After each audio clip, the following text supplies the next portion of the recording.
내란 우두머리 혐의로 구속돼 1심에서 사형이 구형된 윤석열 전 대통령이 서울구치소에서 설을 맞았습니다. 법무부 교정본부에 따르면 아침 식사로 떡국이 나왔고 설 특식은 제공되지 않는 것으로 알려졌습니다. 설 연휴가 끝나면 곧바로 윤 전 대통령의 운명의 날입니다. 내란 우두머리 혐의 1심 선고가 오는 19일 열립니다. 법정형은 사형 또는 무기징역으로 내란 특검팀은 법정 최고형을 선고해달라고 요청했습니다. 피고인은 반성하지 않습니다. 양형에 참작할 사유가 없고 오히려 중한형을 정해야 합니다. 이에 피고인 윤석열에게 사형을 구형합니다. 1심 재판부가 사형을 선고한다면 전두환 씨에 이어 헌정사상 전직 대통령에 대한 두 번째 사형 선고입니다. 전 씨는 12.12 사태, 5.18 민주화운동 진압 사건으로 1996년 1심에서 사형을 선고받았습니다. 항소심에서 무기징역으로 감형됐고 김영삼 전 대통령이 사면했습니다. 윤 전 대통령에게 사형을 구형한 특검은 전두환, 노태우 세력보다 더 엄정한 단죄가 필요하다고 강조했습니다. 피고인을 비롯한 공직 엘리트들의 행태를 통해 국민은 비극적 역사가 반복되지 않도록 다시금 전두환, 노태우 세력에 대한 단죄보다 더 엄정한 단죄가 필요함을 실감하게 되었습니다.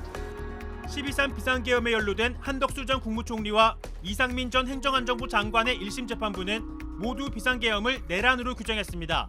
한 전 총리 사건 재판부는 12.3 비상계엄을 위로부터의 내란, 친위 쿠데타로 지적하면서 한 전 총리의 행위를 내란 중요임무 종사로 판단했습니다. 이 전 장관 1심 재판부 또한 12.3 비상계엄을 국가 존립을 위태롭게 한 내란 행위라고 명시했는데요. 윤 전 대통령으로부터 특정 언론사 단전, 단수 관련 지시 문건을 건네받아 소방청장에게 지시한 점을 가담 행위로 인정했습니다. 결국 이 같은 법원의 판단들이 윤 전 대통령에게도 적용될지 주목됩니다. 윤석열 전 대통령의 내란 우두머리 사건 1심 선고가 이제 사흘 앞으로 다가왔습니다. 국회 봉쇄와 국회의원을 끄집어 내란 지시를 받았다는 핵심 증언들을 그동안 윤 전 대통령은 거짓말로 몰아왔습니다. 이에 대해 지기현 재판부가 어떤 판단을 내릴지 주목됩니다. 앞서 다른 재판들에선 그 증언들을 잇따라 사실로 인정했습니다. 김지훈 기자가 보도합니다. 1년 동안 진행된 내란 우두머리 혐의 재판에선 윤석열 전 대통령에게 불리한 증언이 여러 번 나왔습니다.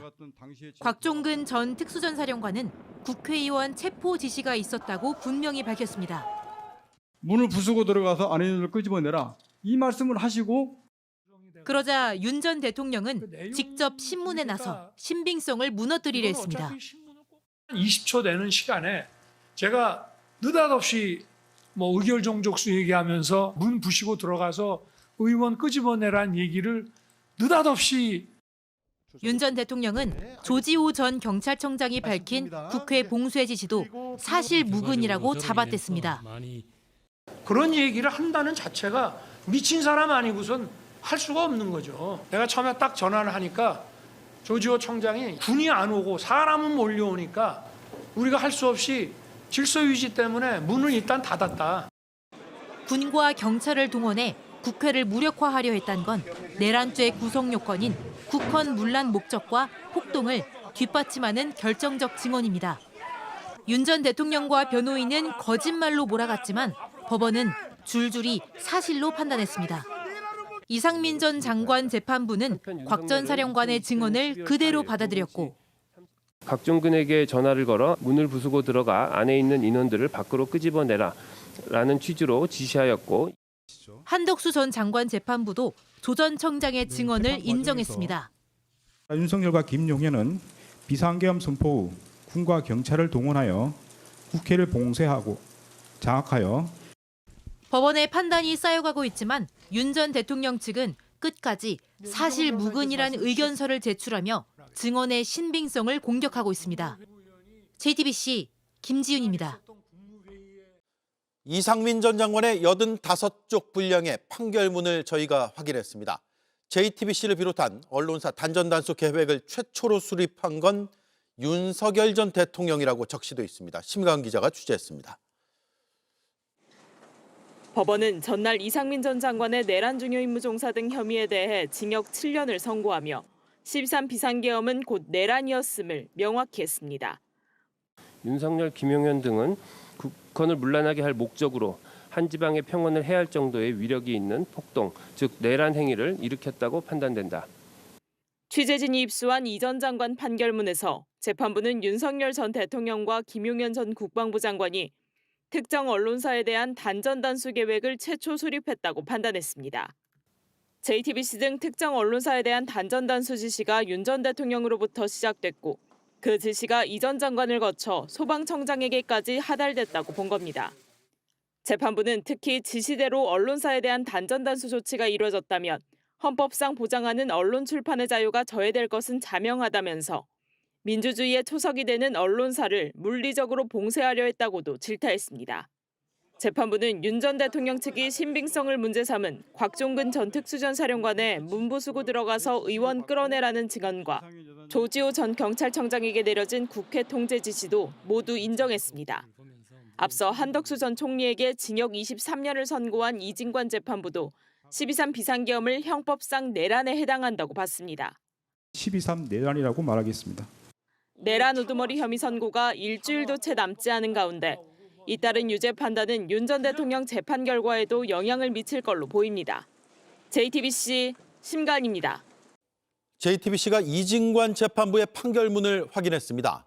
12.3 비상계엄이 내란이고 친위 쿠데타로 규정한 그 판결문은 조만간 직위원 재판부의 증거로 제출됩니다.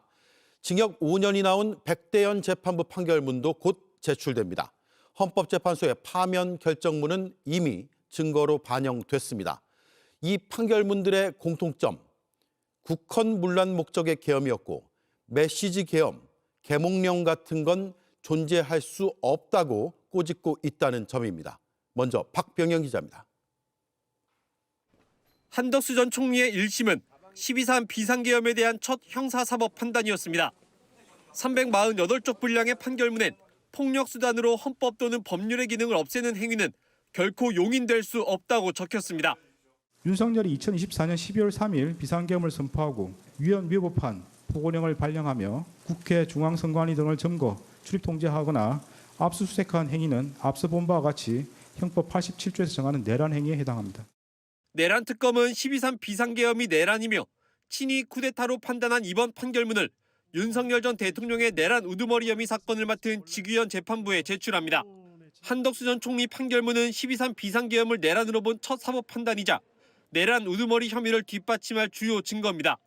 내란 우두머리 사건엔 헌법재판소 탄핵 결정문과 백대현 재판부의 체포방해 1심 판결문도 증거로 제출됐습니다.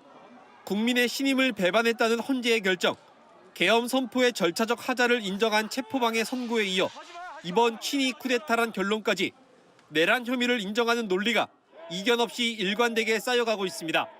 JTBC 박병현입니다.